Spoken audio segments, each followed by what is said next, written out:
National human rights ഫോറത്തിന്റെയും citizens charitable ട്രസ്റ്റിന്റെയും national NGO കോൺഫെഡറേഷന്റെയും സംയുക്താഭിമുഖ്യത്തിൽ സൗഹൃദ സംഗമം നടത്തി. സ്ത്രീ ശാക്തീകരണത്തിന്റെ ഭാഗമായി 50% സാമ്പത്തിക സഹായത്തോടുകൂടി വനിതകൾക്ക് ഇരുചക്രവാഹനങ്ങൾ വിതരണം ചെയ്തു. പാലക്കാട് സിത്താര മഹലിൽ വെച്ച് നടന്ന സൗഹൃദ സംഗമം നാഷണൽ NGO കോൺഫെഡറേഷൻ പാലക്കാട് ജില്ലാ പ്രസിഡന്റും നാഷണൽ ഹ്യൂമൻ റൈറ്റ്സ് ഫോറം ദേശീയ പ്രസിഡന്റുമായ MK ഗിരീഷ് കുമാർ ഉദ്ഘാടനം ചെയ്തു.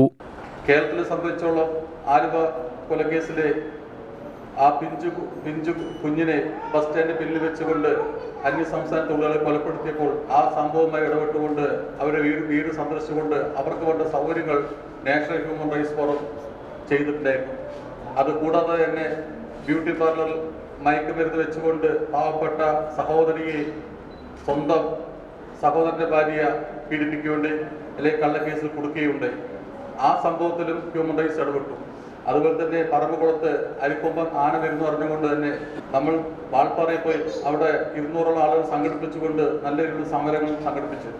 കേരളത്തിൽ നടക്കുന്ന പല മൃഗീയമായിട്ടുള്ള കേസുകളെല്ലാം ഇടപെട്ടുകൊണ്ട് നല്ല രീതിയിൽ തന്നെ ഞങ്ങളെ കൊണ്ടാവുന്ന വിധത്തിലുള്ള സഹായങ്ങളേറ്റുകൊണ്ട് ആളുകൾക്ക് ഉപദേശങ്ങളും നിർദ്ദേശങ്ങളും കൊടുത്തുകൊണ്ട് വേണ്ടി വന്നാൽ കോടതിയെ സമീപിച്ചുകൊണ്ടുള്ള നല്ല രീതിയിലുള്ള പ്രവർത്തനങ്ങൾ ഇതുവരെയായിട്ട് കാഴ്ചവെക്കാൻ കഴിഞ്ഞു എന്നുള്ളത് വളരെയധികം സന്തോഷമുണ്ട്. നാഷണൽ NGO കോൺഫെഡറേഷൻ ജില്ലാ സെക്രട്ടറി C. വിനിത അധ്യക്ഷത വഹിച്ചു. നാഷണൽ NGO കോൺഫെഡറേഷൻ ജില്ലാ വൈസ് പ്രസിഡന്റ് PS. നാരായണൻ, ജില്ലാ general secretary KA. Rajesh, national human rights forum ദേശീയ സെക്രട്ടറി PJ. ബീന, സംസ്ഥാന secretary U. Sasikumar, national human rights forum കോർഡിനേറ്റർമാരായ N. Khalid, K. Pushpalekha, RR. Rajitha എന്നിവർ സംസാരിച്ചു.